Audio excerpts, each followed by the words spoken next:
ઓમ અવતારિણે શ્રી સ્વામિનારાયણાય નમો નમઃ. શ્રી હરિકૃષ્ણાય નમો નમઃ. શ્રી પૂર્ણપુરુષોત્તમાય નમો નમઃ. સૂત્ર નંબર 14. સતુ દીર્ઘકાલ નૈરંતર્ય સત્કારા સેવિતો દ્રઢભૂમિ. તે અભ્યાસ દીર્ઘકાલ સુધી અનુષ્ઠાન કરવામાં આવે, નૈરંતર્યથી અભ્યાસ કરવામાં આવે, સત્કારપૂર્વક અર્થાત આદરાતિશયપૂર્વક કરવામાં આવે. આદરાતિશયનું તાત્પર્ય છે તપસ્યા, બ્રહ્મચર્ય, વિદ્યા અને શ્રદ્ધાની સાથે સાથે અનુષ્ઠાન કરવામાં આવે ત્યારે દ્રઢ ભૂમિ થાય છે, અર્થાત સુસ્થિરતાને ધારે છે. તપશ્ચર્યા, વિદ્યા, બ્રહ્મચર્ય, તપસ્યા, બ્રહ્મચર્ય, વિદ્યા અને શ્રદ્ધા એટલા પૂર્વક કરવામાં આવે ત્યારે આદરાતિશય થયો કહેવાય.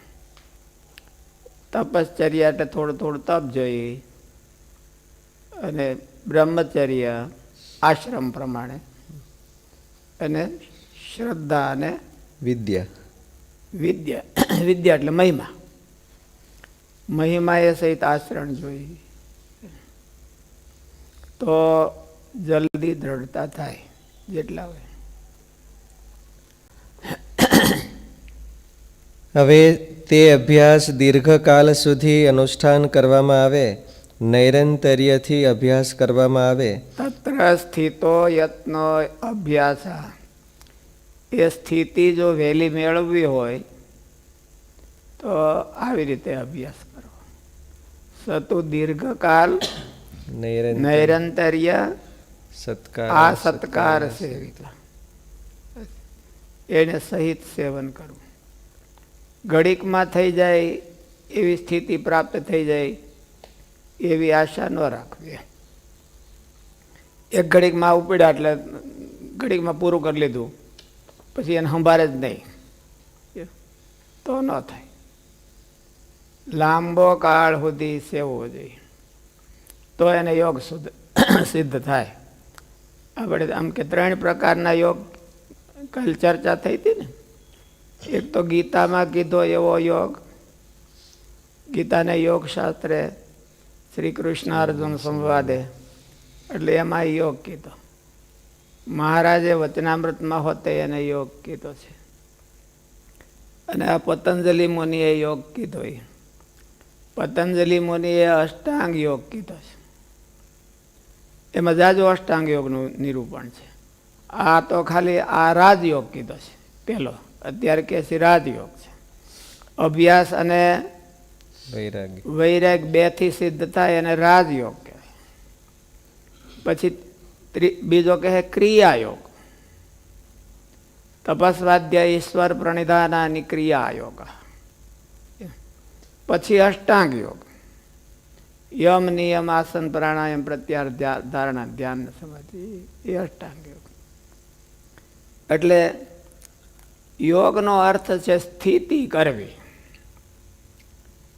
સ્થિતિ કરવીનો અર્થ હવે જુદો જુદો માન્યો હોય.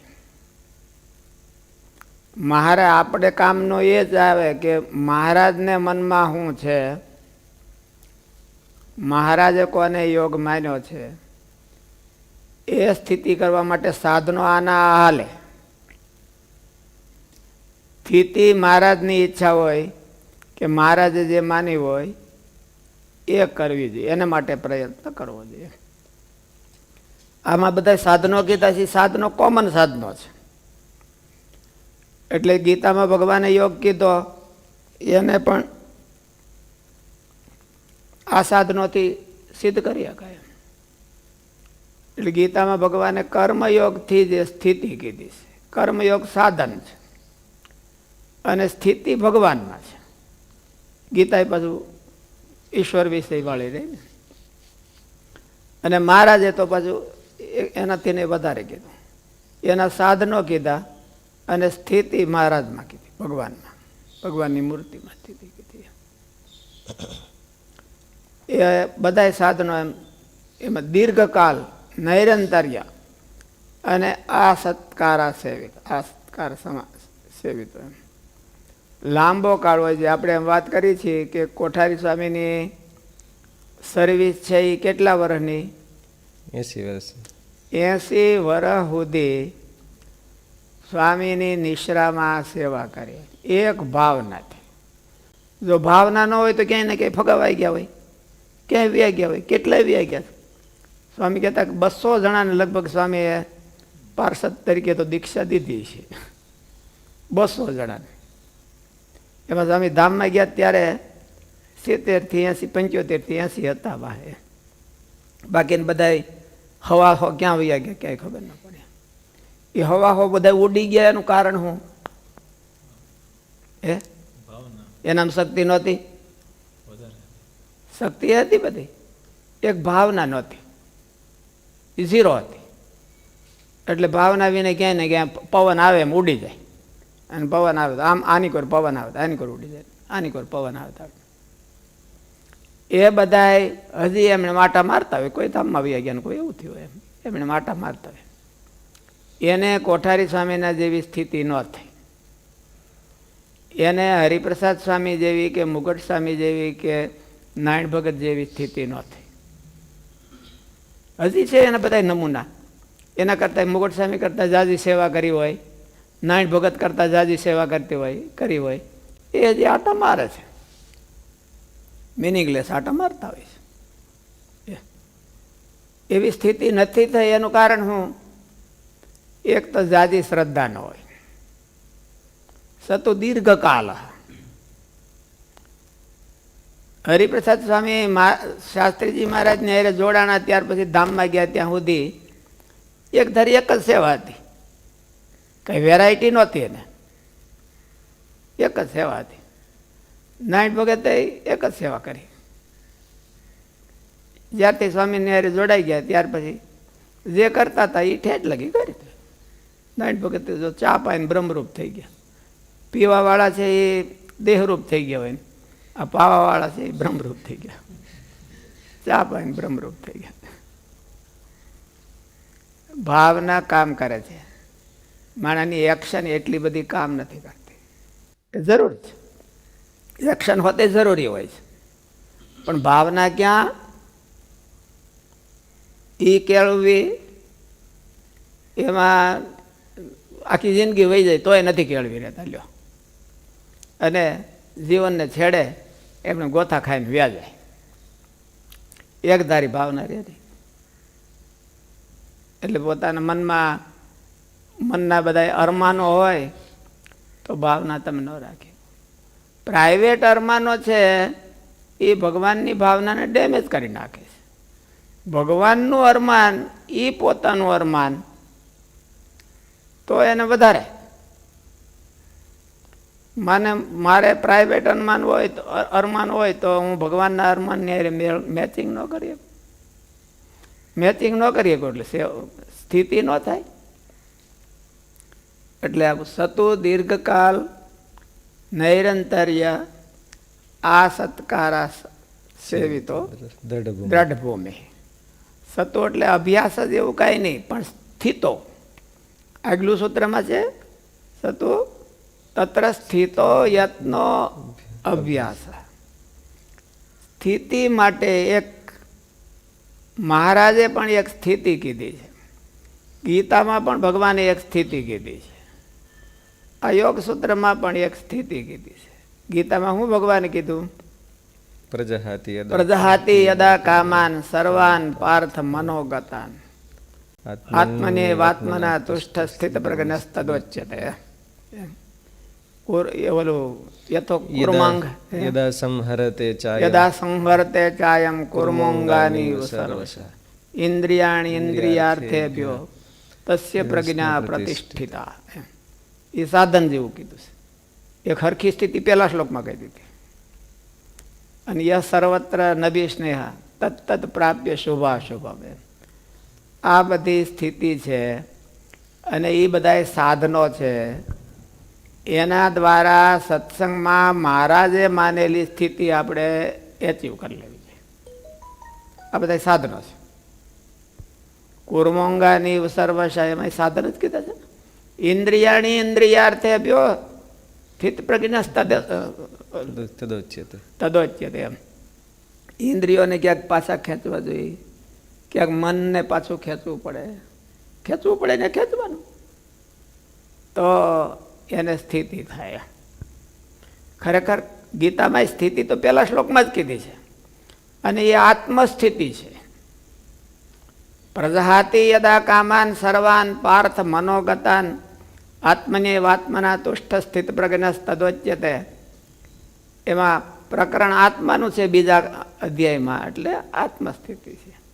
પણ મહારાજે એવી ને એવી સ્થિતિ ભગવાનમાં હોતે કીધી કે અષ્ટાંગ યોગ તો સાધન રૂપ છે. અષ્ટાંગ યોગનું ફળ શું છે? તો કે ભગવાનમાં મન રાખવું. ભગવાનમાં મન રાખે એવા બધાય ન હોય એવું ગુણાતીતાને સ્વામી કીધું. પણ ભાવના એક ધારી રાખવી એ બધાને જરૂરી છે. ભાવના આમાં માગા પછી ડોલે તો સ્થિતિ ન થાય. મન રાખે એવા ગુણાતીતાન સ્વામી કે એવા તો બહુ કેટલા જડે કે અખંડ ભગવાનમાં મન રાખે અને ભગવાનની મૂર્તિ ભૂલે જ નહીં. એવા તો બધા બહુ ન હોય, અને ભગવાન એટલી બધી અપેક્ષા આપણી પાસે ન રાખે. પણ ભાવના બ્રેક ન થવા દેવી એવી રાખે. ભાવના ડેમેજ થાય છે એમાં ક્યાં ક્યાં પરિબળો વધારે ઓલા કે સ્વભાવ છે, લોટ ઓફ પરિબળો છે. વ્યવસાયાત્મિકા બુદ્ધિ રેખા કુરુનંદન બહુ શાખા અનંતાશ્ચ બુદ્ધયો વ્યવસાય. શ્રી કૃષ્ણ ભગવાને ગણતરી ન કરાવી કે આમાં કે હું કરવા ન થઈ. પણ જાજુ સંગથી થતું હોય, એને દોસ્તી એવી થઈ ગઈ હોય કે એને ભાવના ન હોય. દીનાનાથ ભટ્ટને પ્રોબ્લેમ થયો નિર્વિકલ્પાનંદ સ્વામીનો.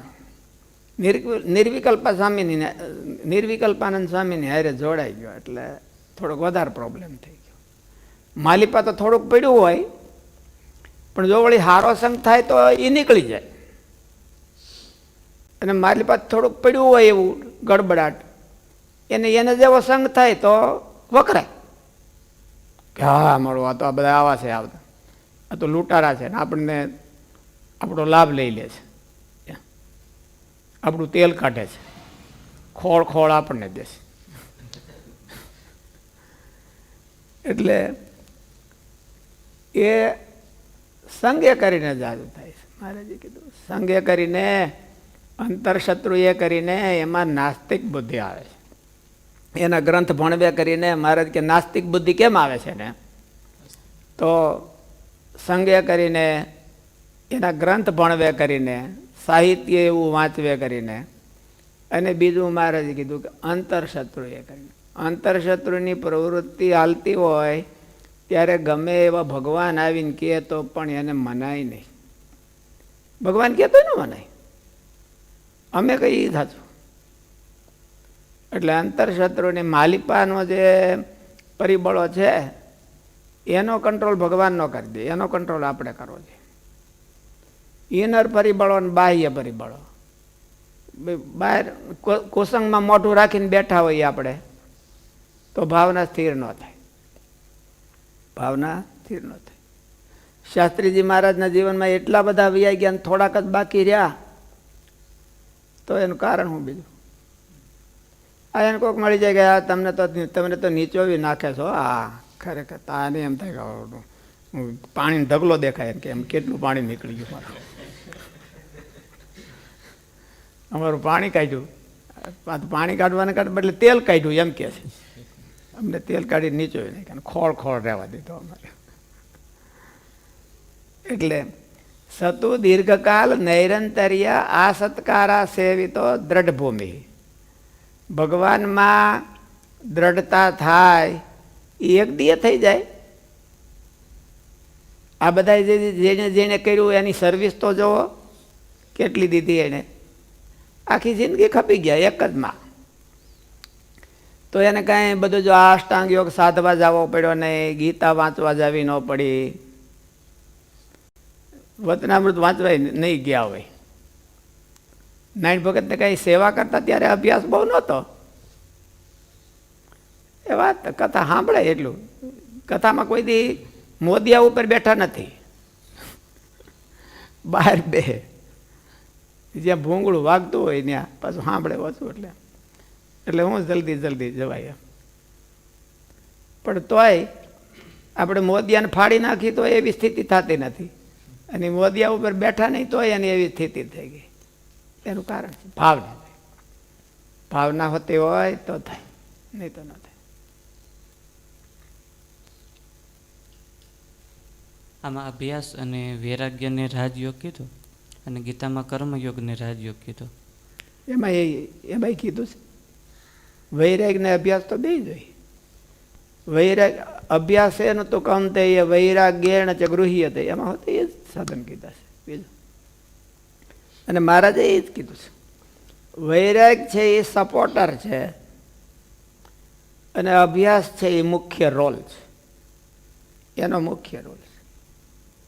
એટલે આપણે જે અંગમાં સ્થિતિ કરવી હોય, અંગ જુદા જુદા હોય, જે અંગમાં સ્થિતિ કરવી હોય એનો અભ્યાસ જોઈ અને થોડોક વૈરાગ જોઈ.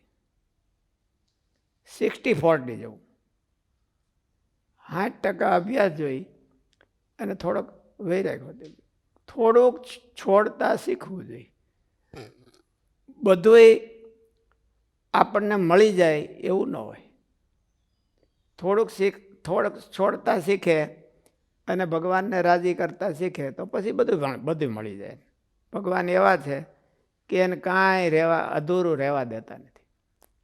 શાસ્ત્રીજી મહારાજ એવું કહેતા કે મારા બધા સંકલ્પ છે એ ભગવાને હવાયા પૂરા કર્યા છે, એકેય અધૂરો નથી. પણ એ પહેલાં ડેડિકેશન થવું જોઈએ ને. મહારાજમાં એમ થવું જોઈએ કે મહારાજને કરે છે, રાજી કરવા આપણે કરીએ છીએ, એવું થાય તો થાય. હે ક્રિયાયોગને એ થોડોક અઘરો ને સ્પેશિયલ હોય એટલે રાજયોગ ન હોય. રાજયોગનો અર્થમાં બધી જ જનતા રાજમાર્ગ છે. તો રાજમાર્ગનો અર્થ શું? રાજાઓ જ હાલે એવું નહીં. રાજાઓ હોતે હાલે, ગરીબ હોતે હાલે, બળદિયા ગધેડા હોતે હાલે. એવો જે જાહેર માર્ગ હોય એનું નામ રાજમાર્ગ. આ એવો છે કે એમાં બધા કામ કરી શકે. અભ્યાસ ને વૈરાગ એમાં જાજી ક્વોલિફિકેશનની જરૂર નહીં. નાના માણસો હોતે કરી શકે અને મોટા હોય તોય કરી શકે. ગીતામાં તો ભગવાન એવું કીધું કે ગમે એવી સ્થિતિને પામ્યો હોય તોય પણ આ કર્મયોગ છે એનું વધારે સારું કરે છે. વર્તે હમ અતાંદ્રિતા, મારે તો કાંઈ લેવા જેવું નથી તો હું કર્મયોગ કરું છું એવું કીધું. એટલે મોટા માણસો પણ ચાલી શકે અને નાના માણસો પણ ચાલી શકે, એટલા માટે એને રાજયોગ કીધો. અહીંયા મોટા પુરુષમાં ભાવનાનું કીધું. ભાવના એટલે મહિમા કે પછી શું? ભાવના એટલે ભક્તિભાવ. ભાવનાનો અર્થ ભક્તિભાવ થાય. એના પ્રત્યે રિસ્પેક્ટ, એનો મહિમા, એના માટે કંઈક કરવાની ઈચ્છા, રાજી કરવાની ઈચ્છા, એ ભક્તિભાવ. એને ભક્તિભાવમાં જે આવતું હોય એ બધી ભાવના કહેવાય. અભ્યાસ અને વૈરાગ્યમાં જેમ 60-40 છે હા, એમ ભાવનામાં અને ક્રિયામાં શું આમ ભાવનામાં ને ક્રિયામાં ટકાવારી કેવી રીતે સમજે? કેટલી ભાવના ને કેટલી ભાવના વધારે જોઈએ. ક્રિયા તો ઓછી હોય તો હાલે. આ એક ક્રિયા એ કરીને પાર પડી ગયા. કોઠારી સ્વામી એક જ ક્રિયા કરી, કોઈ પછી હોદ્દો નહીં કાઢે. આ તો કોઠારી સ્વામી તો કેમ કહેવાતા કે સ્વામીએ 2000નો યજ્ઞ કર્યો ત્યારે કોઠારી સ્વામી હતા એમ કે બધું રાખતા. પછી તો કોઠારી સ્વામીને કાંઈ નહીં ભંડારી નહીં કોઠારી બેવું જ હતું. સેવા જ કરવાની સર્વિસ જ હતી, બીજી કાંઈ હતી નહીં.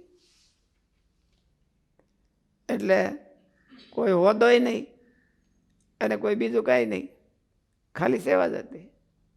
ભાવના એટલે એમાં ભાવના મુખ્ય છે કે હાલો આપણે ગમે ત્યાં ઉપયોગમાં આવીએ છીએ, શાસ્ત્રીજી મહારાજના કામમાં ઉપયોગમાં આવ્યા છે આપણે, એવું ભાવના હતી.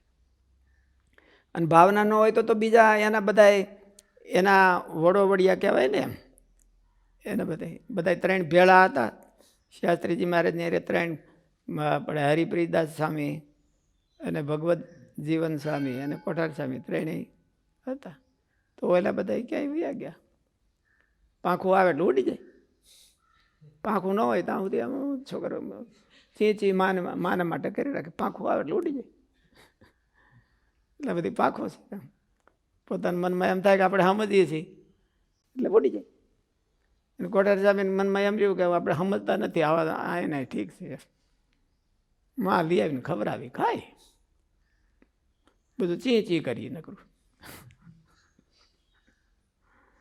અને બધાને પાંખો આવી ગયો એટલે ઉડી ગયા. તપસ્યા, બ્રહ્મચર્ય, વિદ્યા અને શ્રદ્ધાની સાથે સાથે અનુષ્ઠાન કરવામાં આવે. ભાવના એટલે એમ આ બધા સાધનો, આ સત્કાર, આ સેવિતો દ્રઢભૂમિ, આ સત્કાર, આ સેવિતા. સત્કારથી સેવન કરાયેલું. સેવા આપણે કરતા હોઈએ તો સેવા એક જણાએ 10 વર્ષ સુધી સંસ્થા સંભાળી, 25 સંભાળી. એક જણાની સર્વિસ છે એ જ્યારથી સમજણો થયો અને ત્યારથી સેવામાં જોડાણો અને રિટાયર્ડ થયો ત્યારે નીકળ્યો, અને તોય કંઈ પરિણામ ન આવે. એવા ને એવા એવા ઘણા દાખલા છે શાસ્ત્રીજી મહારાજના જીવન કે પરિણામ કાંઈ નહીં, રિટાયર્ડ લાઈફ જીવીએ તોય કાંઈ પરિણામ નહીં. તો એનો અર્થ કે કંઈક ઘટે છે એમાં. અને ઓલાને તરત જ પરિણામ આવ્યું, એ મુક્ત ભાવને પામી ગયા છેલ્લી અવસ્થામાં. એટલે કાંઈક ઘટે છે એવું થાય છે. એટલે ઘટે છે એટલે એવી સ્થિતિ નથી થતી. જો એ પૂરું થઈ જાય તો થઈ જાય. એ ઘટે છે શું? તો કે ભાવના. ક્રિયામાં તો કંઈ એને ઓછું ન રાખ્યું હોય, ક્રિયા તો બધે કરતા જ હોય.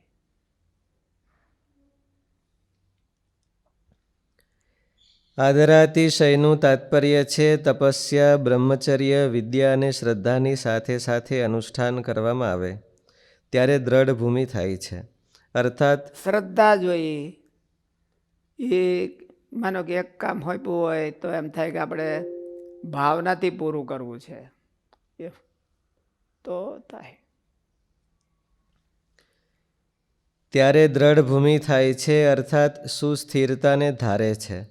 પછી પ્રબળ વ્યુત્થાન સંસ્કારોથી પણ અભિભૂત થતી નથી. ત્યારે પછી વ્યુત્થાન સંસ્કારો આવે તો એને હલાવી ન શકે. ભાવના એને હલાવી ન શકે, ભાવનાને ડેમેજ ન કરી શકે. ત્યારે દ્રઢ ભૂમિ થયો ગણાય. તું શબ્દ ભિન્નોપક્રમમાં વપરાયો છે. સૂત્રમાં સતુ દીર્ઘકાલ, એમ સતુ દીર્ઘકાલ એટલે એમાં તું શબ્દ વપરાણો છે એ ભિન્નોપક્રમમાં વપરાણો. શું ભિન્નોપક્રમ છે જુઓ. તું શબ્દ ભિન્નોપક્રમમાં વપરાયો છે. સૂત્રમાં બતાવ્યું કે સ્થિતો યત્નો અભ્યાસ, તે સ્થિતિને પ્રાપ્ત કરવા માટે પ્રયત્ન કરવો તેને અભ્યાસ કહેવાય છે. અને અભ્યાસ તે સમાધિ કે યોગ દશા પ્રાપ્ત કરવાનું સાધન છે. તો 2-5 વાર યોગના સાધનોનું અનુષ્ઠાન કરી લીધું તો યોગ દશા પ્રાપ્ત થઈ કેમ નહીં? તો તે શંકા દૂર કરવા તું શબ્દનો પ્રયોગ કર્યો છે કે તે કેટલું સરસ કીધું છે. શું કીધું? આગળ સ્થિતિ માટે યત્ન કરવો એને અભ્યાસ કીધો. દીધે દોકડે ખત ઊભું રહે છે એમ. યત્નો તત્ર સ્થિતો યત્નો અભ્યાસ સતુ દીર્ઘકાલ નૈરંતર્ય આ સત્કાર સેવિતો દ્રઢ ભૂમિ. સ્થિતિ અભ્યાસ કરવા માત્રથી ન થઈ જાય. અભ્યાસ એટલે એક્સરસાઇઝ. એક્સરસાઇઝ કરવા માત્રથી એવી સ્થિતિ ન થઈ જાય. આ અધ્યાત્મ છે એટલે આ જીમની એક્સરસાઇઝ નથી. જીમની એક્સરસાઇઝ હોય તો કંઈ વાંધો નહીં. ઓલા જીમવાળો જે એનો બોસ હોય એને પગે લાગીને દરરોજ જાય અને પગે લાગીને પાછો આવે તો હરખો મજબૂત થાય એવું જરૂર નથી. આ જીમની એક્સરસાઇઝ નથી, આ તો અધ્યાત્મની એક્સરસાઇઝ છે. એટલે એમાં ભાવના ન હોય તો ન થાય, ખાલી એક્સરસાઇઝ રહે અને સ્થિતિ પ્રાપ્ત ન થાય. આખી જિંદગી અભ્યાસ કરે તોય ન થાય. એટલે ભિન્નોપક્રમમાં કીધું છે. ખાલી અભ્યાસ છે એ સ્થિતિ કરી દેતો નથી, એમાં ભાવના ભળે તો સ્થિતિ કરી દે. એટલે એક રેણીએ મરવાનું, એમાં ગુણાતીતાનંદ સ્વામી કીધું કે એક રેણીએ મરવું એ નિર્વિકલ્પ સમાધિ કરતા શ્રેષ્ઠ છે. તો એક રેણીનો અર્થ તો આજ એક ભાવના એ મરવું. જ્યારે આપણે આવ્યા હોઈએ, આ સત્સંગમાં જોડાણા હોઈએ, ત્યારે કંઈક સારી ભાવના લઈને આવ્યા હોય. એ સારી ભાવના હવામાં વિસર્જન થઈ જાય તો એને જોવું જોઈએ કે કયા કારણને લઈને આપણી ભાવના વિસર્જન થઈ ગઈ. એ ન થવા દે તો સ્થિતિ થાય. એટલે ગુણાતીતાનંદ સ્વામી કીધું કે એક રેણીએ મરવું એ નિર્વિકલ્પ સમાધિ, આ અષ્ટાંગ યોગની નિર્વિકલ્પ સમાધિ કરતા શ્રેષ્ઠ છે. આ ભલે એને પાસે કાંઈ ન હોય, આસન ન હોય, રામદેવ બાબાનો યોગા ન કરતો હોય, તોય એ થઈ જાય, પૂરી સ્થિતિ થઈ જાય.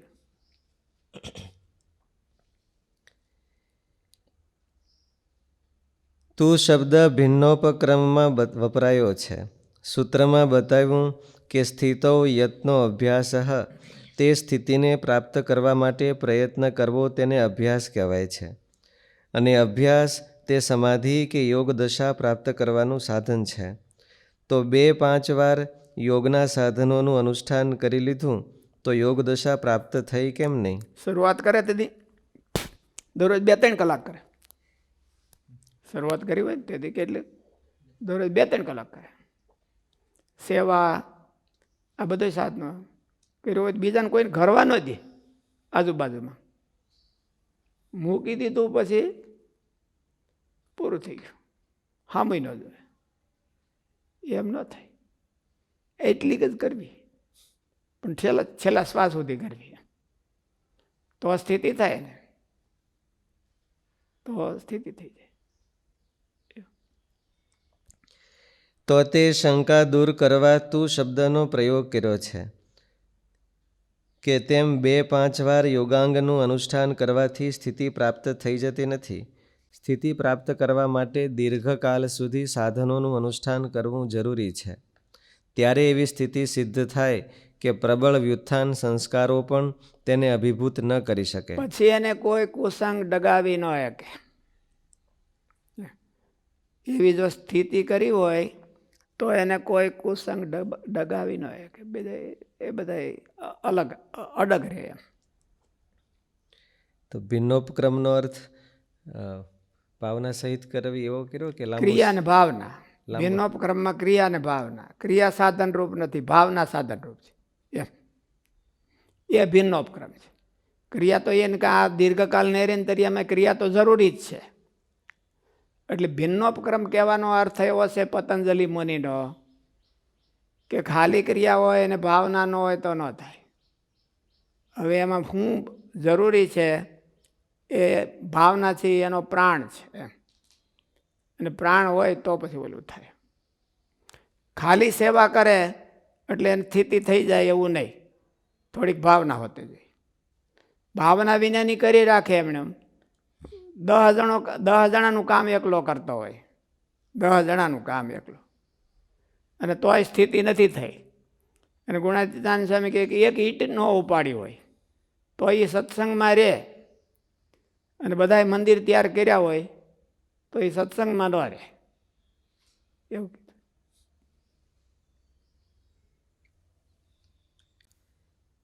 વ્યુત્થાન સંસ્કારો ચિત્તમાં અનાદિકાળથી ભરાયેલા છે. તેનો અભિભવ કરવા નિરોધ સંસ્કારો પણ અતિ બળવાન હોવા જરૂરી છે. ત્યારે એક વખત નિરોધ સાધનોનું અનુષ્ઠાન કરવાથી એક નિરોધ સંસ્કાર પડે છે. પુનઃ અનુષ્ઠાન કરવાથી પ્રથમના સંસ્કારો બળવાન બને, તેમ પુનઃ પુનઃ દીર્ઘકાળ સુધી નિરોધ સંસ્કારો પાડવાથી નિરોધ સંસ્કારો દ્રઢ ભૂમિ અર્થાત અતિ બળવાન બની જાય છે. એક તત્વાભ્યાસ એમને આગળ આવશે. એક તત્વાભ્યાસ. એક તત્વાભ્યાસ એટલે એકમાં એને ભાવનાથી લાંબો કાળ સુધી કરે તો એને વાંધો ન આવે. એક જણાને પાણી જોઈએ છે તો 10 જગ્યાએ 10 ફૂટ ખોદી નાખે તો પાણી ન નીકળે. એક જ જગ્યાએ ભલે એનાથી અડધું ખોદે, ઓલું 100 ફૂટ થતું હોય ને 50 ફૂટ ખોદે તો પાણી નીકળી જાય. એમ એક જમાં અભ્યાસ જોઈએ. એટલે ધ્યાન કરવું હોય તો મૂર્તિ એક જોઈએ, માળા એક રાખવાની, પૂજા એક રાખવાની, બદલાવે નહીં રાખવાનું. અને સેવા છે એમાં હોતી ભાવના રાખવાની. એકમાં પૂરું રેડાઈ જવું જોઈએ તો એને સ્થિતિ પ્રાપ્ત થાય. બધામાં થોડું થોડું કરી રાખે તો એનો સ્થિતિ થાય. એક જણો 1000 કામ કરે અને એક જણો એક જ કામ 1000 વાર કરે તો એમાં બેમાં શું ડિફરન્સ આવે? એક જ કામ 1000 વાર કરે ને માસ્ટરી આવી છે. માસ્ટરી થઈ જાય. બોલો 1000 કામ કરે ને એમાં એકેયમાં કાંઈ લીલું ન કરે. એક જણો 1000 કામ કરે છે, એ કોનું લીલું વાળે? 1000 કામનું તો કાંઈ નહીં.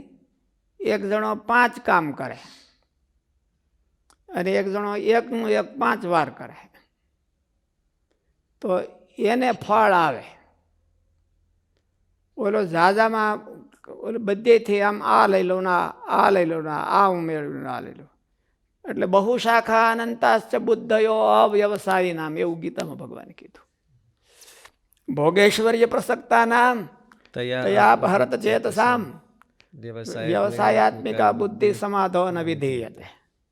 એને એક ભાવના નથી રહેતી. શું કરવા? આ બધી લાલચ. હું આમ કરી લઉં, ઓલો આમ કહે છે, ઓલો આમ સુખ માણી લે છે, ઓલો આમ સુખ માણી લે છે, હું રહી ગયો તો એ રહી ગયો હોય તો આમાંથી નહીં રહી જવાનો, આ નથી થવાનું. એને મનમાં એવું થયું એટલે વૈરાગ કીધો. ભોગેશ્વર્ય પ્રસક્તા નામ તયા ભરત ચેતસામ વ્યવસાયાત્મિકા બુદ્ધિ સમાધો ન વિધીયતે. ગીતામાં તો ભગવાને એવું કીધું કે નિર્ણય કરી નથી શકતો કે મારે આ ભગવાનને રાજી કરવા છે. એવો નિર્ણય હોતે નથી કરી શકતો. કારણ કે ઓલો એને આ મેળવી લીધું, ઓલે પરમ શાંતિ મેળવી લીધી, ઓલે પરમ ઐશ્વર્ય મેળવી લીધું, આવું થયું, ઓલે આવું થયું. એ જોવામાં જ રહી જઈશ. એટલે પોતાનો માર્ગ તો એને ભૂલતો જ નથી. એટલે એ ન કરી શકે. તો આપણે એક સેવા કરતા હોઈએ, હા, મૂકવી નહીં ઠીક સુધી. એક સેવા કરતા હોય કોઈક મુકાવે તો ભાવનાથી કરવી, મુકાવે તો મૂકવી નહીં એવું ન હોય. મુકાવે તો સેવા કરતા હોય. સેવાને કોઈ મુકાવતું નથી. કોણ? આ તો સ્થૂળ વસ્તુને મુકાવે. સેવાને કોઈ મુકાવતું નથી. કહે કે ભાઈ તમારે સેવા કરવી તો ગમે ત્યાં સેવા કરી શકાય. સેવાને કોઈ નથી મુકાવતું કંઈ. આ તો વ્યવહારને મુકાવે છે કે ભાઈ વ્યવહાર તમે આમ નહીં કરો, આમ કરો, આમ નહીં કરો, આમ કરો. સેવાને કોઈ મુકાવે છે? સેવા તો ગમે ત્યાં માણસ કરી શકે છે કોઈ પણ પરિસ્થિતિમાં. એટલે સેવા કરવામાં જીવ તણાનો નથી હોતો. માણસ સ્થૂળ ક્રિયામાં ચોંટી ગયો હોય છે, પદાર્થમાં, પરિસ્થિતિમાં. એમ કે મને આમ નહીં નામ જ, આમ નહીં નામ જ. સેવાની જે ભાવના હોય એને તો કોઈ પરિસ્થિતિ જ નડતી નથી.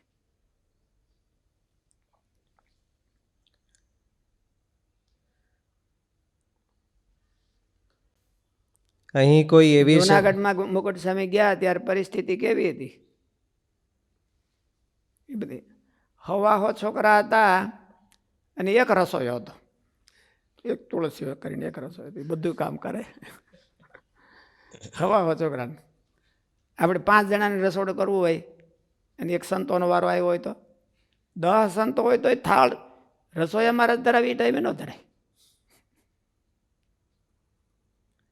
એટલે અને એક જ રસોઈ, 3 ટાઈમ પાસ જમાડવાનો.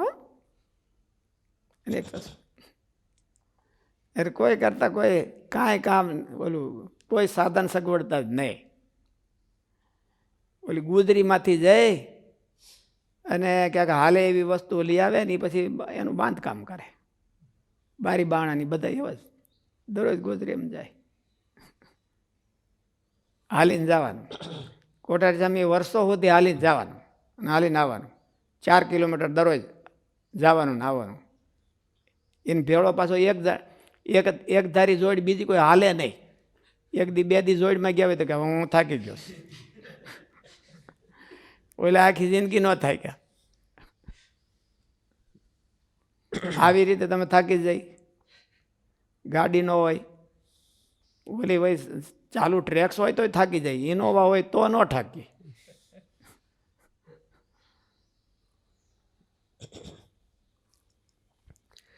અહીં કોઈ એવી શંકા કરે કે વ્યુત્થાન સંસ્કારો તો અનાદિકાળથી પડેલા છે, તો તેને ઉખેડવા શું પાછો તેટલો સમય અર્થાત અનંતકાળ સુધી પ્રયત્ન કરવાનો છે? તો ના, વ્યુત્થાન સંસ્કારો અવિદ્યા મૂલક છે. તે તત્વના પાયા ઉપર ઊભેલા નથી, પણ મિથ્યા જ્ઞાનના પાયા પર ઊભેલા છે. જ્યારે નિરોધ સંસ્કારો તત્વને આધારે અને તત્વને પ્રકાશ કરનાર હોય છે, તેથી તેને સત્યનો આધાર છે, તેથી જલ્દી તાકાતવાન બને છે. અને પેલા અનાદિકાળના હોવા છતાં મિથ્યા પાયા ઉપર ઊભેલા હોવાથી સત્ય સંસ્કારો આગળ તે નિર્બળ નીવડે છે. તેથી અનાદિકાળના વ્યુત્થાન સંસ્કારોને અઠાવવા અનાદિકાળ સુધી નિરોધ સંસ્કારો કરવા પડે તેવું નથી, પણ જેમ જ્યાં સુધી ચોખા નીકળે ત્યાં સુધી ફોતરીને ખાંડવાનું ચાલુ ક્યાં સુધી રાખવું. કરવા એમ? તો કમોદ પેલા ખાંડતા, તો કમોદને ક્યાં સુધી ખાંડવી? ફોતરા ઉખડી જાય ત્યાં સુધી. પછી ચોખાને ન ખાંડી નાખવા. ચોખાને ખાંડ નાખે તો લોટ તો થાય નહીં અને ચોખાઈ થાય નહીં. બહુ થાય તો ખીચડીમાં હાલે, પણ એ ખીચડીમાં મોઢું બગાડીને પછી આ કે આવી ખીચડી હવે. એટલે ચોખાને ક્યાં સુધી ખાંડવા? તો આટલા સુધી ખાંડવા. આપણને સ્થિતિ થઈ જવી જોઈએ, મહારાજનું સુખ આવવું જોઈએ, સેવાનું સુખ આવવું જોઈએ, એન્જોયમેન્ટ થવો જોઈએ ને. એને એન્જોયમેન્ટ નથી થતો ત્યાં સુધી અભ્યાસ છે એ કાચો છે. જે કંઈ કરતા હોઈએ આપણે, ભગવાન સંબંધી જે કરતા હોય, સેવા, ભજન, કથા, એમાં એન્જોયમેન્ટનો આપણને થાય તો કાચું કહેવાય. ભગવાનની નિશાની છે એન્જોયમેન્ટ. અમૃતસ્ય સેતુ હોય અમૃતસ્ય વૈ પુત્રઃ. હા, અમૃત નીકળવું જોઈએ એમાંથી. અમૃત એટલે એન્જોયમેન્ટ. ભગવાનનું કાંઈક આપણે સેવા કરતા હોઈએ એમાંથી અમૃત ન નીકળે, ભજન કરતા હોઈએ અને મોઢું એડિયું પીધેલા જેવું જ રહે તો એ આપણે એમાં કંઈક ખામી છે. અમૃત થવું જોઈએ. ભગવાનની સેવા, ભજન, એમાં એના આનંદ, એન્જોયમેન્ટ થવું જોઈએ. તેથી અનાદિકાળના વ્યુત્થાન સંસ્કારોને હઠાવવા અનાદિકાળ સુધી નિરોધ સંસ્કારો કરવા પડે તેવું નથી, પણ જેમ જ્યાં સુધી ચોખા નીકળે ત્યાં સુધી ફોતરીને ખાંડવાનું ચાલુ રાખવું જોઈએ. ફોતરી કેટલા સમયથી વળગેલી હતી તે જોવાની જરૂર નથી. ચોખા નીકળતા બંધ થઈ જાય, ફોતરી ખાલી થઈ જાય એટલે પૂરું. તેમ જ્યાં સુધી વ્યુત્થાન સંસ્કારો નિર્બળ થઈ જાય ત્યાં સુધી અનુષ્ઠાન જરૂરી બની રહે છે. આપણા આંગમાં દ્રઢતા થઈ જાય એટલે સારું, પછી ચાલુ રાખવાના તોય તો એને શું કરે છે? વધારે સ્ટ્રોંગ કરે છે. એટલે ભગવાને ગીતામાં કીધું ને કે યજ્ઞોદાન તપસ્યા એવા ભાવનાની મનીષિણામ. એને વધારે વીર્યવત્તર બનાવે, પ્રભાવશાળી બનાવે. જેમ જેમ કરી રાખે પછી એક સ્થિતિ થઈ ગયા પછી તો એટલા બધા સ્ટ્રોંગ થઈ જાય. વળી તેમાં નૈરંતર્ય હોવું જોઈએ. નૈરંતર્ય એટલે અભ્યાસ ઘણા વર્ષો સુધી તો કરે, પણ વચ્ચે વીરમીને કરે તો અનુષ્ઠાનનું જોઈએ તેવું ફળ પરિણામ આવતું નથી. પછી મૂકી દે. એમ વેકેશનમાં ન કરે, પૂજા કરે પછી વેકેશનમાં ન કરે, વેકેશનમાં સેવાય ન કરે. સેવાનું વેકેશન આવે તો પછી ન થાય. એટલે વેકેશન ન આવવું જોઈએ. આજ એક ઘડો ઢોળી પછી બીજે દિવસે ઘડો ઢોળે તો પાણી સુકાઈ જાય, પણ ઝીણી પાણીની શેર અખંડ વહે તો પાણીનો ધરો ભરાય. મહારાજે દ્રષ્ટાંત દીધું કે પાણીનો ધરો ન ભરાય, કાં ઝીણી ઝીણી ધાર કરવી પણ એક ધારી રાખવી તો ધરો ભરાઈ જાય. એક વાર ઢગલો નાખી દે અને પછી વયા જાય તો 1-2 વર્ષ સુધી સામું જ ન જવે તો ન થાય. તેમ વચ્ચે વચ્ચે અભ્યાસમાં તૂટકતા ન આવવી જોઈએ. પ્રત્યહમ પ્રતિક્ષણમ આ સેવિતઃ આ સુષુપ્તેઃ ઇતિ ભાષ્યાર્થઃ. અર્થાત અભ્યાસ પ્રતિદિન હોવો જોઈએ, અનુસંધાન પ્રતિક્ષણમાં હોવું જોઈએ. આ સ્થિતિ દ્રઢ ભૂમિ થાય છે. વળી તે અભ્યાસ આ સત્કારા સેવિતઃ હોવો આ જોઈએ. સુષુપ્ત હે એટલે શું? જાગતો હોય ત્યારે કરવું. એમ થાકી જાય તો સૂઈ જવું. એટલે દિવસનો જાગવાનો ટાઈમ હોય ત્યારે અભ્યાસ કરવો તો એને 24 કલાકનો યોગ સિદ્ધ થઈ ગયો કહેવાય.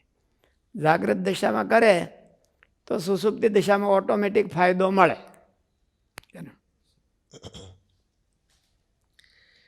આ અનુષ્ઠાન આદરાતિશય પૂર્વક થવું જોઈએ. વ્યક્તિ અનુષ્ઠાન દીર્ઘકાળ પણ કરે અને નિરંતર પણ કરે, પણ જો આદરપૂર્વક ન કરે તો પણ ન કર્યા જેવું થાય છે. પ્રહલાદને કેટલો આદર હશે. એનો બાપ કે ભાઈ તું નામ મૂકી દે, તને આટલું અડધું રાજ આપું, ત્રિલોકીમાં તારું કોઈ માન ન મળે એવું કરી દઉં અને હું તારી સેવામાં હાજર રહું, તો આટલું મૂકી દે. તો કે ના, એટલી કિંમત હજી બરાબર નથી થતી. એક ભગવાનના નામ તુલ્ય એ નથી થતું. તો એને આદર કહેવાય. આપણને કોઈક કે આ તમને સેવામાં નીચોવી નાખે છે, મૂકો ને આ ગધા મજૂરી કોણ કરે? એને કરે હાલ મારી ભેળો, હાલ હું તને ખજાનો બતાવું. એમ તો આપણે રાખીએ કે શું કરી, ખજાનો લેવા જઈએ. આપણે ખજાનો લેવા જઈએ, ખજાનો મળે ક્યાંથી? સેવા તો પછી મળે ગમે ત્યારે આપણે કરી શકીએ, ક્રિએટ કરીએ કે ખજાનો થોડો ક્રિએટ કરીએ કઈ. એટલે આ સત્કાર આ સેવા, એ સત્કાર આપણને ભાવના છે કે નહીં એ કોઈક મુકાવવા તૈયાર થાય ત્યારે ખબર પડે, મૂકવાની થાય ત્યારે ખબર પડે કે આપણને સેવા વિના તો મારાથી ન રહેવાય. એવું માલપા થવું જોઈએ. સેવાનું અંગ હોય, ભજન કરતા હોય તો ભજન બી ના કરવું. દીર્ઘકાળ કરે અને નિરંતર કરે એટલે તો શ્રદ્ધાને આદર હોય જેવું ન હોય. એવું કંઈ ન હોય. આવી પડ્યા તો આવી ભરાણ હોય, બીજું કાંઈ ન હોય તો પછી કરી રાખે એમણે. ઘણા એ આખી જિંદગી એમણે કાઢી હોય લ્યો, અને તોય ભાવના વિનાના દેખાય છે અને પરિણામ નથી આવ્યું. એટલે કાંઈ આ શાસ્ત્ર લખાણું હોય તો એ થોડુંક આમ કલ્પનાથી લખાણું છે. એ તો સેમ્પલો જોઈને લખ્યું છે એને બધા. સેમ્પલ હોય એની પાસે પાર ને વિનાના સેમ્પલો હોય, એ સેમ્પલો જોઈને આ બધે શાસ્ત્રો લખાણા છે. સૂત્ર કોને કહેવાય કે ક્યાંય પાછું ન પડે? જો પાછું પડતું હોય તો એને સૂત્ર ન કહેવાય. એટલે એણે લગભગ 1000 સેમ્પલો જોયા છે પતંજલિ મુનિએ, ત્યાર પછી લખ્યું છે. એટલે તમને એકાદું નહીં દેખાતું હોય એટલે પછી તમે ડાઉટ કરો. એને 1000 સેમ્પલ જોઈને આવું લખ્યું છે. 1-2 શબ્દો મૂક્યા કે સતુ દીર્ઘકાલ નૈરંતર્ય, પછી આ સત્કાર માટે એને 1000 સેમ્પલ બીજા નોખા જોયા પાછા. અને એક કોરોના COVID-19 બનાવ્યું હોય તો કેટલાના માટે પ્રયોગ કરવો પડે? અને તોય બોલે હું ના પાડે, કે હું ના પાડે, કોણ ના પાડે? એટલે હજારો સેમ્પલ કરે ત્યારે એ થાય. એટલે આ ઋષિ મુનિઓ છે એ ક્રાંત દ્રષ્ટા હતા. એને હજારો સેમ્પલ આવવા જોયા કે આ ન હોય તો ન થાય. એને ના પાડી દીધી, એટલે મારે મૂકવું પડ્યો એને. સ્વામી, ભાવના હોય તો નિરંતર ઓટોમેટિક થાય કે એ બે અલગ પ્રયાસ? ભાવના હોય તો નિરંતર ઓટોમેટિક થાય કે કરવું પડે? ઓટોમેટિક આવી જાય કે એ અલગ અલગ જ પુરુષાર્થ છે? એટલે નૈરંતર્યનો કંઈક એને ઈરાદો તો જોઈ. ભાવના ઘણી વખત હોય ને કાંઈ કરતા ન હોય એવું પણ બને. ઘણી વખત મારા હૃદયમાં ભાવના છે, ભાવના એટલે આમાં વ્યક્તિમાં રિસ્પેક્ટ છે, સાધુમાં રિસ્પેક્ટ છે, પણ કાંઈ થતું ન હોય. એટલે ભાવના હોય એટલે નૈરંતર્ય આવી જાય એવું નહીં. ત્રણેય વાના કીધા.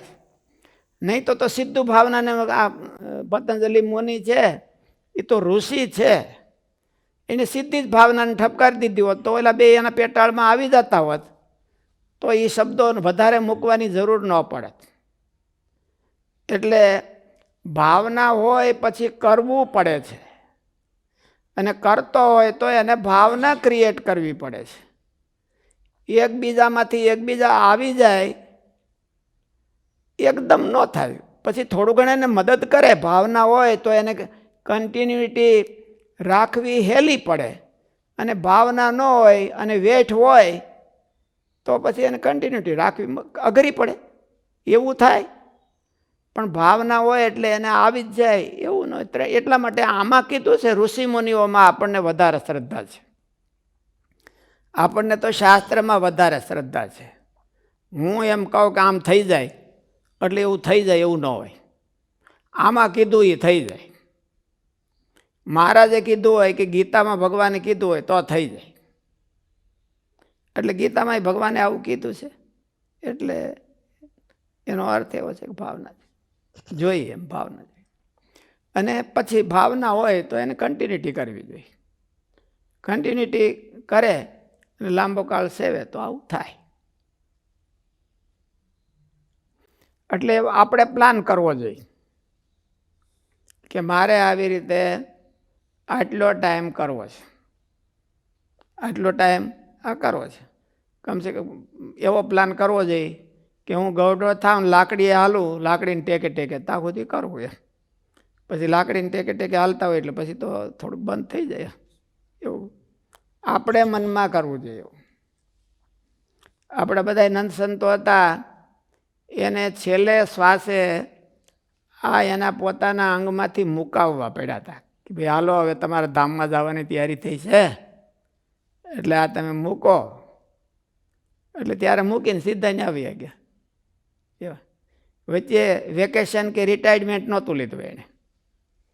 રિટાયરમેન્ટ લેનારા પછી બીજી પેઢી ત્રીજી પેઢીમાં રિટાયરમેન્ટ લેનારા બધા એવા.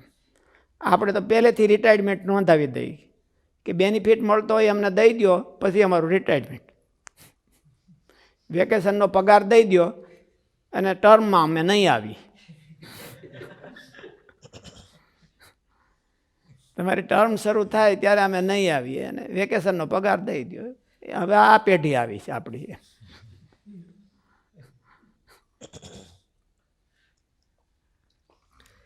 આ અનુષ્ઠાન આદરાતિશય પૂર્વક થવું જોઈએ. વ્યક્તિ અનુષ્ઠાન દીર્ઘકાલ પણ કરે અને નિરંતર પણ કરે, પણ જો આદરપૂર્વક ન કરે તો પણ ન કર્યા જેવું થાય છે. આ બધું તો સંશોધન છે. સૌથી મોટી સાબિતી પરિણામ આવવું જોઈએ. આપણે પરિણામ ન આવતું હોય તો ક્યાં ખામી રહી જાય છે એને ચેક કરવા માટેના આ બધા ચેકલિસ્ટ છે. આપણે મહેનત કરીએ છીએ, આખી જિંદગી જીવીએ છીએ અને બધું કરીએ છીએ હોતે એમ, પણ તોય પરિણામ નથી આવતું. જે આપણે તો નજર હામાં દ્રષ્ટાંતો છે. કોઠારી સ્વામીને પરિણામ આવ્યું અને મુગટ સ્વામી કે હરિપ્રસાદ સ્વામી કે નારાયણ ભગત એને જે પરિણામ આવવા જોઈએ એ પરિણામ આપણે નથી આવતા. તો આપણે કંઈક ખામી છે અને સંશોધનનો વિષય છે. આપણે તો એના કરતાં વધારે બુદ્ધિશાળી છીએ અને આપણે વહેલા વળી ગયા છીએ પાછા. એ બધા તો મોડા વળી ગયા હતા. આ રસ્તે હાલ્યા એ બધા મોડા વળી ગયા હતા, એટલે તોય એને પરિણામ આવી ગયું. ને પરિણામ ન આવતું હોય અને આપણે એનાથી પાછા પડી જઈએ તો એમાં આમ કે શું ખામી? એમાં તો ગમે તે એકાદાનમાંની ખામી હોય. આપણને શ્રદ્ધા ઓછી હોય, ભાવના ઓછી હોય, નિરંતર ન હોય, દેહાભિમાન હોય, વૈરાગ ન હોય, એવું કંઈકનું કંઈક હોય. શું ખામી છે પોતાને બધાને હરખી જ ખામી હોય એવું ન હોય. પોતાને શું ખામી છે એ પોતાને ગોતવી જોઈએ. બીજા આપણને કહે કે તમે વિશ્વમંગલ સ્વામી તમે તો હા ઓલા છો, તો આપણને બહુ ખરાબ લાગે. પણ આપણે ગોતીએ તો બહુ વાલું લાગે. આપણે જો એ ખામી આપણે ગોતીએ સંશોધન કરીને તો આપણને બહુ સુખરૂપ થાય. કોક એમ કે તમે આ ખામીવાળા છો તો આપણો પીતો વયો જાય. બહુ થાય તો સૂનમૂન બેહી રહી, કાંઈ આપણીથી થાય એમ ન હોય તો. પણ માની ન લઈ, મલ પર ગળે ન ઉતરે. કોક આપણને કહે તો એ ગળે ન ઉતરે આપણી ખામી. એવો સ્વભાવ હોય બધાયનો. મને કહો તોય ન હોય. તમે બધા નાક દબાવો અને મારું મોઢું ખુલી જાય ત્યારે એમ થાય કે મારું આ તો આમ ખુલે ખરું. પણ તમે કહેવા આવો તો હું ન માનું. બધાનો સ્વભાવ હોય. આદરાતિશયનું તાત્પર્ય છે તપશ્ચર્યા, બ્રહ્મચર્ય, વિદ્યા અને શ્રદ્ધા વગેરે સહિત થવું જોઈએ. સાઈડના સાધનો સહિત કરે. એને મનમાં એમાં આ લોકો બિઝનેસ કરતા હોય તો બિઝનેસ કરતાં બહુ ધ્યાન રાખે. અને બિઝનેસ પાછો ન પડવો જોઈએ. એને એટલે જેટલું બીજું બધું એના સાઈડના સાધનો જેટલા હોય એ બધા તૈયાર સજ ધજ કરીને રાખે. અને પછી કામ આદરે એટલે તમારે એમાં સફળ જ થાય. એટલે આ બધા સાઈડના સાધનો છે, સજ ધજ કરીને રાખ્યા હોય એને, કે આપણે પાછા જ ન પડીએ ક્યારે. આપણે સેવા કરતા હોઈએ તો કોઈકની સલાહ લીધા જેવું રાખી દેવાય કે ભાઈ હાલો બીજાને કોઈકને પૂછવાનું, એમાં કોઈક સફળ થયા હોય એનું માર્ગદર્શન લેવાનું, બીજાને કોઈકને આપણે ક્યાંક હાથ ટૂંકા પડ્યા તો એની સહાય લેવાનું રાખવાનું. એમ કરીને પાર ઉતારવાનું ટાર્ગેટ રાખવાનું. એટલે એને સાઈડના સાધનો કહેવાય. આપણે ભક્તિ કરવી હોય તો ભાઈ હાજર રહેવાનું હોતે રાખવાનું. નકર પાછા દોડીને કૂદકો તો મારીએ અને પછી ભૂખ દઈને પડીએ, એના કરતાં થોડા હાલી તો સારું. એટલે બધા સાધનો સાઈડના સાધનો સજધજ કરીને રાખવા, એને સત્કાર કહેવાય. આદરાતિશયનું તાત્પર્ય છે તપશ્ચર્યા, બ્રહ્મચર્ય, વિદ્યા અને શ્રદ્ધા વગેરે સહિત થવું જોઈએ. શાસ્ત્રમાં કહ્યું છે કે સુખ ત્યાગે તપોયોગમ, સર્વ ત્યાગે સમાપનમ. અર્થાત ચિત્તના અનુકૂળ એવા 1, 2 કે થોડા વિષયોનો ત્યાગ કરવો તે તપ યોગ કહેવાય છે. અને તપ કરવું એ તપ કર્યું કહેવાય.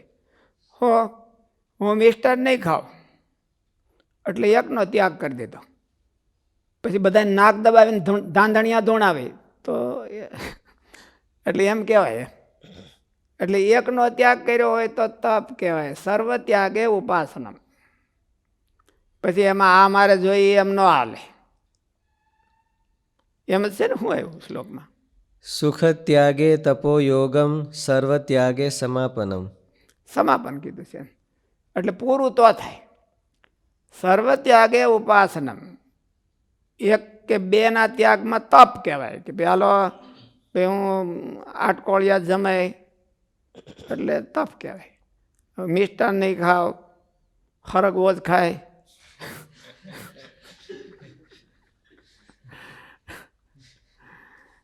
હરગવો કથામાં આવવો જોઈએ ને, નહીં તો એને બિચારાને ઓલું થાય, ડાળું ભાંગી જાય.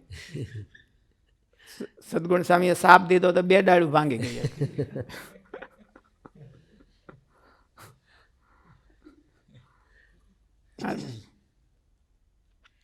તો સર્વત્યાગે સમાપનમ. હે સર્વત્યાગ એટલે સર્વત્યાગ એટલે એનાથી પ્રતિકૂળતા હોય એ બધેનો ત્યાગ કરવો છે.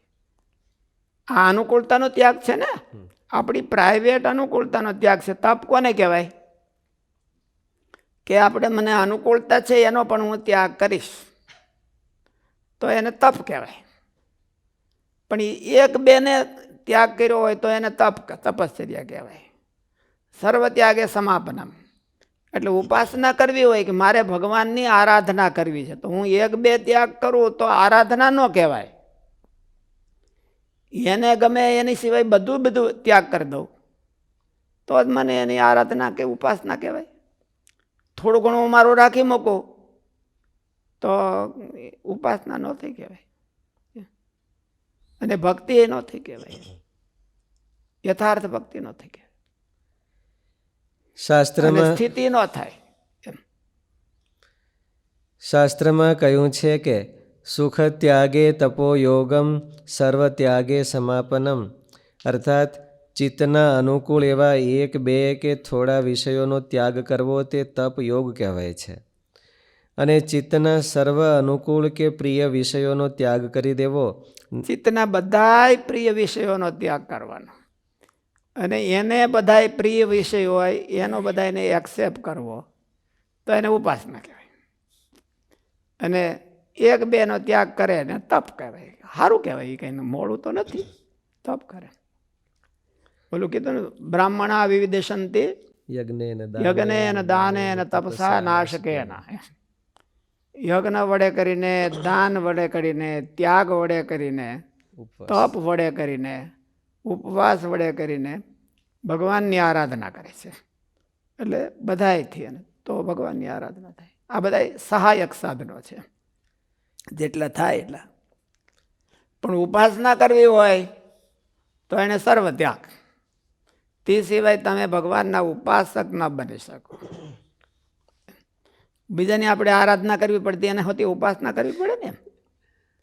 આ ગ્રહસ્થ જીવન હોય તો ઘરવાળાની ઉપાસના, છોકરાની ઉપાસના, પૈસાની ઉપાસના, ઉપાસના કર્યા વિના આવે નહીં, હરખા રે નહીં. આવી ગયા હોય તો હરખા ન રહે કે અમારી ઉપાસના તમે કેમ કરતા નથી, હાજે વાર અમને લાવી કેમ દેતા નથી બધું. એટલે એની ઉપાસના કરવી. સર્વ ત્યાગે ઉપાસના, સર્વ ત્યાગે એક ઉપાસના થાય, ભગવાનની ઉપાસના થાય. તો એને ધન્યવાદ કહેવાય કે આ બધાના હાપેટમાંથી નીકળી અને ઘડી સાપડી કરી લઈએ. અને આપણે તો હાપેટમાંથી બહાર જ નીકળીને એમ રહી જઈએ.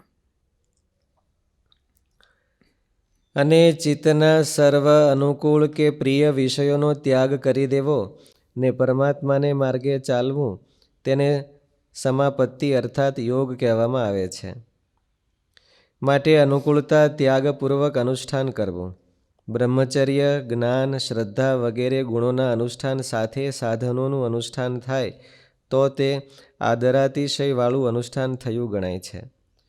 આદરનો કેટલાક સાધકો લય, વિક્ષેપ, કષાય અને રસાસ્વાદનો પરિત્યાગ કરીને અનુષ્ઠાન કરવું એવો કરે છે, તે પણ આદરણીય છે.